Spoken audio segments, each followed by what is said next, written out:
Hello friends, welcome to serials Adda. Friends, ఇక రాబోయే కథలో జ్యోతితో న్యాయస్థానంలో పోటీ పడనున్న ఆనంది. ఇక కథలో అయితే చాలా ట్విస్ట్ అయితే ఉంటుంది.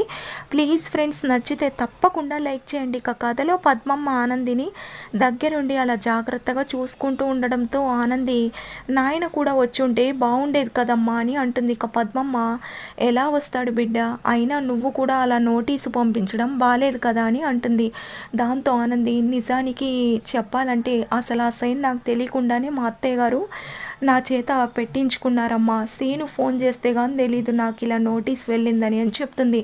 దాంతో పద్మమ్మ, అంటే మీ అత్తయ్య నిన్ను అంత మోసం చేసిందా అని గట్టిగా అంటూ ఉంటే, అమ్మ సైలెంట్గా ఉండమ్మా, ఆదిత్య గారు వింటే చాలా బాధపడతారని అంటుంది. ఇక పద్మమ్మ, మరి మీ అత్తయ్య గారు చేసిన మోసాన్ని నీ భర్తకు కూడా తెలియాలి కదా, ఎందుకమ్మా నువ్వు ఇలా చేసావు? చూస్తుంటే నీ భర్త చాలా మంచివాళ్ళ అనిపిస్తున్నాడు, మీ అత్తయ్యలాగా కాడు, తనతో చెప్పొచ్చు కదా అని అంటుంటే, వద్దమ్మా, మా ఆయనకి మా అత్తయ్య అంటే చాలా ఇష్టం, నేను ఇప్పుడు ఆయనకి మా అత్తయ్య గారి పైన ఇలా చెప్తే చాడీలు చెప్పినట్టే అవుతుంది, ప్లీజ్ అమ్మా నువ్వు సైలెంట్గా ఉండు అని చెప్పడంతో, సరే బిడ్డ, నీకైతే జ్వరం తగ్గింది కదా, మరి నేను ఇంటికి వెళ్ళి రానా అని అంటుంది. ఇక ఆనంది, అమ్మ వెళ్తున్నావా అని అంటుంటే, వెళ్తున్నాను బిడ్డ, అయినా నేను ఎక్కడికి వెళ్తాను, ఇక్కడికే ఇంటి దగ్గరికే కదా, నీకు ఎప్పుడు కావాలంటే అప్పుడు నువ్వు నాకు ఫోన్ చేయి, నేను నీతో మాట్లాడతాను అని చెప్పి అంటుంది. దాంతో ఇక సరేనమ్మా, నాయనని జాగ్రత్తగా చూసుకో అని అంటుండడంతో, ఏమోనమ్మా ఈ గొడవ ఎంతవరకు పోతుందో నేనైతే అసలు తట్టుకోలేకపోతున్నాను, మీ నాయన మాత్రం ఆ బస్తీ వాళ్ళ కోసం ఎలాగైనా వాళ్ళకి న్యాయం చేయాలని చూస్తున్నాడు, కానీ ఇక్కడేమో నీకు తెలియకుండా మీ అత్తయ్య గారు ఇలా చేశారు, మీ ఇద్దరి మధ్య దూరం తగ్గించాలని నేను చూస్తుంటే ఇలా రోజుకి పెరిగిపోతుందమ్మా అని చెప్పి బాధపడుతూ వెళ్తుంది.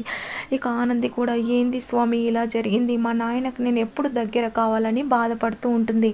ఇక సీన్ కట్ చేస్తే నెక్స్ట్ డే ఆనందికి జ్వరం తగ్గడంతో ఆఫీస్కి అయితే వెళ్తుంది.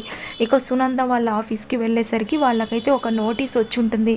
ఇక ఆదిత్య ఆ నోటీస్ని చదివి సునందకి చూపిస్తాడు. ఇక సునంద ఆ నోటీస్ చూసి చాలా కోపంతో ఆనంది అని గట్టిగా అరుస్తుంది.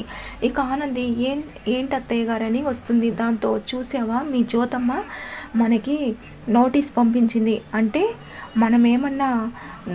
మనమేమన్నా మోసం చేసి ఆ ప్లేస్ని తీసుకోవాలని అనుకుంటున్నామా, ఇప్పుడు తన ఉద్దేశం అదే కదా, అయినా నీకున్నంత కృతజ్ఞత మీ జ్యోతమ్మకైతే లేదు, చూసావు కదా ఎలా నువ్వు ఇక్కడ ఉన్నావని తెలిసి కూడా తను ఎలా పంపించిందో, అసలు చూస్తుంటే మీ జ్యోతమ్మకి నువ్వంటే అసలు ఏమాత్రం ఇష్టం లేదని ఇప్పుడే నాకు తెలుస్తుంది అని అంటుండడంతో, అలా మాట్లాడకండి అత్తయ్య, మా జ్యోతమ్మ చాలా మంచిదని అంటుంది. దాంతో ఆవిడ మంచితనం ఇక్కడే కనిపిస్తుందిలే, తను మనకి విరుద్ధంగా నోటీస్ పంపిస్తే మనం భయపడాలా, అయినా ఇప్పుడే చెప్తున్నాను ఆనంది, ఈ కేసుని నువ్వే టేకప్ చేయాలి, నువ్వే మీ జ్యోతమ్మతో ఈ కేసు గురించి న్యాయస్థానంలో మాట్లాడాలి, వాదించాలి, గెలిచి తీరాలని అంటుంది. ఇక ఆనంది, నా వల్ల కాదు అత్తయ్య గారు అని అంటుండడంతో, ఎందుకు కాదు, నువ్వు స్టేట్ ర్యాంకర్వి, నువ్వు అలాగే మా తరపున ఈ కేసు వాదించాల్సిందే, అత్తయ్య గారుగా నేను నీకు ఆర్డర్ వేస్తున్నాను, ఇంకేం మాట్లాడకని అంటుంది. దాంతో ఇక ఆనంది చాలా బాధపడుతూ,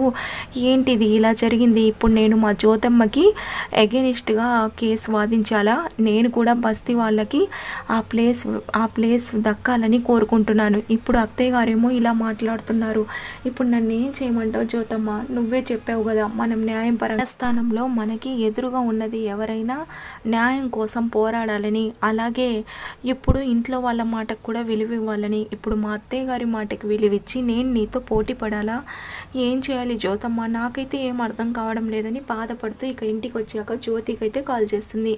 ఇక జ్యోతి, ఆనంది ఎలా ఉన్నావు, నీకు జ్వరం తగ్గిందా అని అడుగుతూ ఉంటే, నేను బాగానే ఉన్నాను జ్యోతమ్మ అని అంటుంది. దాంతో ఇక జ్యోతి, ఏంటానంది అలా ఉన్నావు అని అంటుండడంతో, అదే జ్యోతమ్మ, నువ్వు బస్తీ వాళ్ళ తరపున నోటీస్ పంపించావు కదా అని అంటుంది.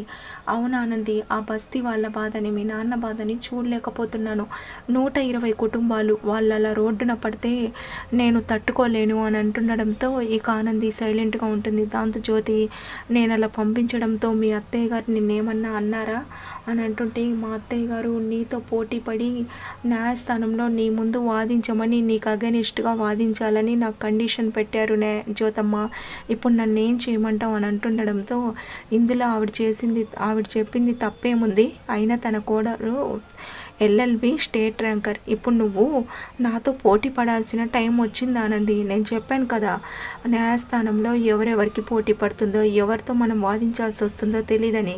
మనం ఇంత త్వరగా నీ ఫస్ట్ కేసులోనే నువ్వు నాతో పోటీ పడాల్సి వస్తుందని నేను అనుకోలేదు. కానీ నీ వాదన్ని నువ్వు వినిపించు, నా వాదన్ని నేను వినిపిస్తాను. ఎట్టి పరిస్థితుల్లోనూ నేనైతే ఆ బస్తీ వాళ్ళ తరపునే నిలబడాలని అనుకుంటున్నాను.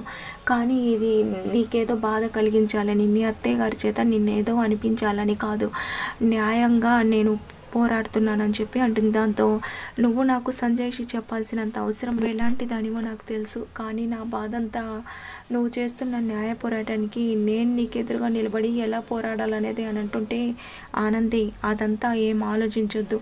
నువ్వు కూడా నాతో పోటీ పడు, న్యాయం ఎటువైపు ఉంటే అటు గెలుస్తుంది. నువ్వు మాత్రం ఏం బాధపడకు, అధైర్యపడకు, నా బ్లెస్సింగ్స్ నీకు ఎప్పుడు ఉంటాయని చెప్తుంది. దాంతో ఇక జ్యోతి బాబు ఇటువైపు ఆనంది ఇద్దరూ బాధపడుతూ అయితే ఉంటారు. ఏం చేయాలి ఇప్పుడు ఏంటి అని. ఫ్రెండ్స్ ప్లీజ్ ఈ వీడియో నచ్చితే లైక్ చేయండి.